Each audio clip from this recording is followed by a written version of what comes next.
My name is Naveen Zutshi. I'm the CIO at Palo Alto Networks. I've been with the company a little over 4 years.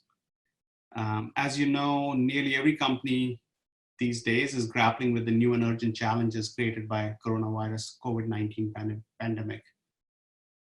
It's hit most companies really hard. It has hit our employees quite hard as well. And the first thing we focused on is really making sure our employees feel safe and secure. We are doing everything we can for our employees and make them safe, as well as provide them the right tools and access as they are working from home. As you know, our company, we have around 7,500 employees worldwide. And many of those employees do work remotely today, especially in the go-to-market side. But if you look at the overall breadth in R&D, in G&A functions, most of those employees were used to working in the office together in close proximity of each other. And with the switch to work from home, which happened very suddenly for many of them, it was a shock to the system, and we had to figure out a way to make sure from a business continuity standpoint, we were doing a good job of managing that. So I'll talk a little bit about how did we manage the business continuity aspects in face of this pandemic. And then the second portion of the discussion, I will speak a little bit about now, since the short-term effects are behind us, what are the mid to long-term implications of working from home? What are those implications that we are seeing? So in terms of the short-term implications, we looked at 4 key steps to secure remote productivity in this crisis.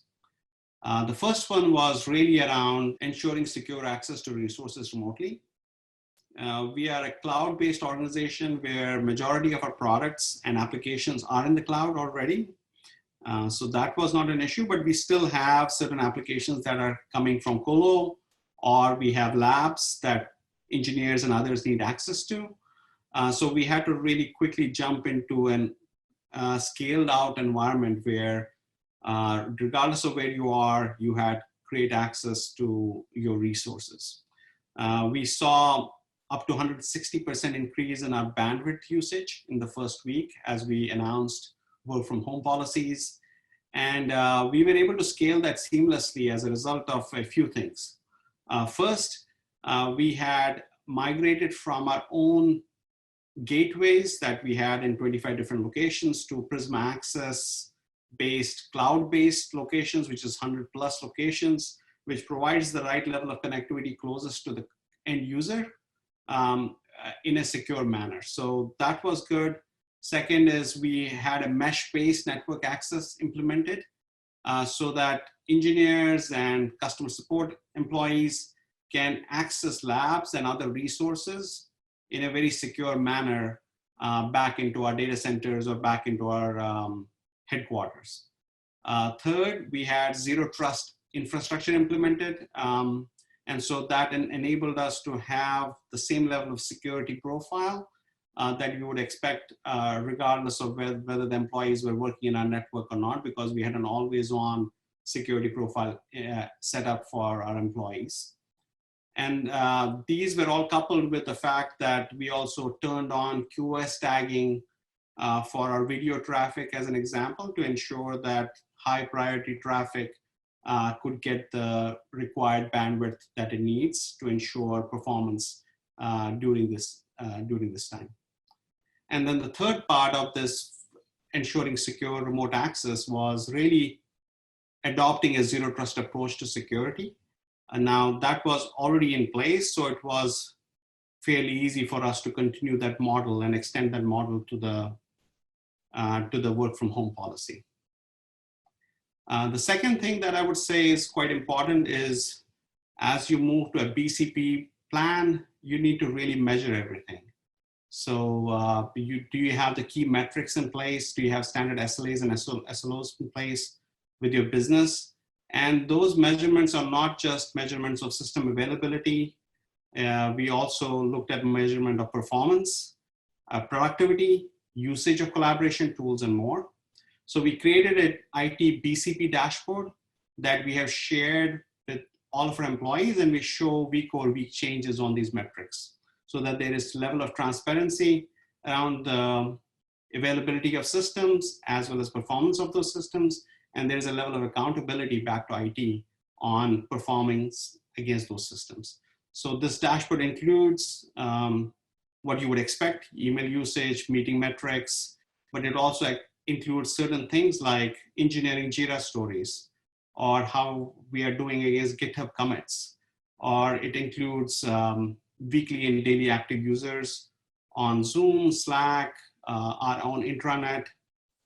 So it gives you a more robust set of metrics.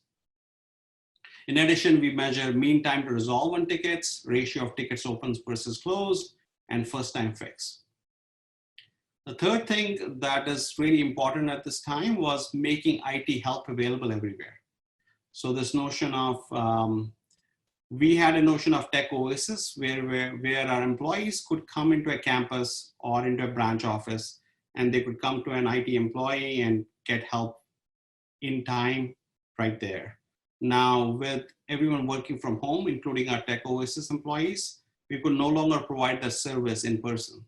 So we had to resort to providing that service through multiple channels, whether that's Slack, whether that is email, whether that's our help desk ticketing system, and really turn that around in terms of how we can be more present for our employees in their places of channels of work so that we can provide them help.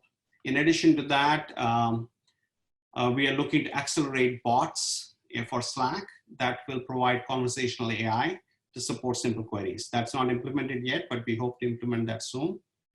In addition, we continue to focus on self-service, whether it is allowing users to reset passwords remotely, whether it's self-service on multi-factor reset, or the big one is really onboarding and offboarding employees remotely, and how do you do that in a seamless manner. And then finally, the fourth element, which is quite important element here, is improving and ramping up your communication, both in terms of IT communication, but more importantly, facilitating the leadership and the company's ability to communicate with their employees on a consistent and regular basis. So we have a daily update on intranet for that. We have a dedicated Slack channel to handle COVID related queries. We have managers are having daily check-ins. We have enabled virtual dashboards. So being a responsive to employees' needs when IT is available on multiple channels is really important at this time. So I think one of the questions that we have been thinking about is, as we move beyond the first few weeks of working from home, what are the mid to long-term trends of working from home as a company, right? So not just a few employees, not 50% of the employees, but 100% of the employees working for an extended period of time from home. And while it's early to know the trends for sure, there were 5 interesting things that I'm seeing which are harbingers for what future may hold for us. So one is employees, we are realizing, are becoming increasingly comfortable working remotely. And the new normal may mean a lot more hybrid work environments than before. This has implications on increased attack surface and insider threats. We are seeing examples of Zoom bombing, ransomware attacks, targeted phishing, etc. So with increased use of BYOD, there are implications to privacy also, as well as how to secure data versus IP in an increasingly heterogeneous endpoint environment where multiple members of the family may be using the same device. So having a secure posture that can work just as easily for BYOD devices as it does for company-owned devices will become increasingly important. The second, traditional business continuity planning, I realized it's very early on, is not working. Traditionally we would have 24 hours of return point objective RPO and 72 hours of RTO. In a new normal, we need an evergreen BCP program that enables minimal to no disruption under various scenarios. And really thinking about scenario planning, thinking about active considerations. Employees are able to work from anywhere. Geographic diversity in supply chain, customer service, IT support becomes much more critical, and really thinking through that and having a plan which will be specific to you as a company, having that plan in place so that when a scenario strikes, you're ready, becomes quite important. The third thing is physical NOCs and physical SOCs increasingly are going to be on life support, right? So there is tremendous pressure as a result of the attack surface increasing. The number of incidents are going to increase. You have to also focus on insider threat. You have to have really good prevention-based technology so that the number of alerts that you're getting are all actionable, or at least a huge majority of them are actionable. So there is lot fewer false alerts. And then you really have a zero trust security-based architecture in place so that you have this mentality of verify everything.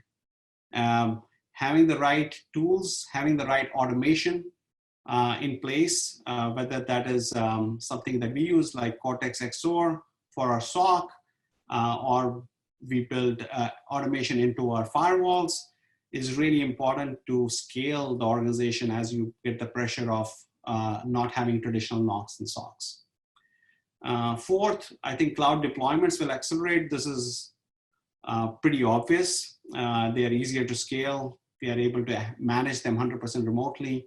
We don't have to actually send people to fix things in the data center. So we'll continue to see more adoption of that, and having the right security measures in place for cloud becomes that much more important. And then finally, I think this is an interesting one as well, is how do you manage productivity in an increasingly virtual remote workforce? How do you measure across engineering, support, sales, and support functions? You know, the measurements itself change. And then how do you provide the right solutions that are purpose-built and persona-based for those employees so that they are they're as effective remotely as they are in person? We've always believed in person works better because you are able to talk to each other. You're able to get problems solved faster. We are seeing increases in meetings as a result of working remotely. So how do you become more effective in meetings, as an example? How do you become more effective in whiteboarding? So there are tools that can enable you to do that, but at the same time, it requires more planning as well. I've been talking to a lot of CIOs at this time, and we are all in this together. A lot of the leaders are grappling with this issue, whether it's in the tech sector or overall in the industry itself. I hope this session, from what we have experienced so far and what we have worked through and what we are working through, was useful to you. Would love to hear feedback from you as to what is working for you. What are some of the best practices that you have implemented in your company? Our goal is to really share best practices between companies so that we can be successful in this time of crisis. So thank you for listening, and best of luck.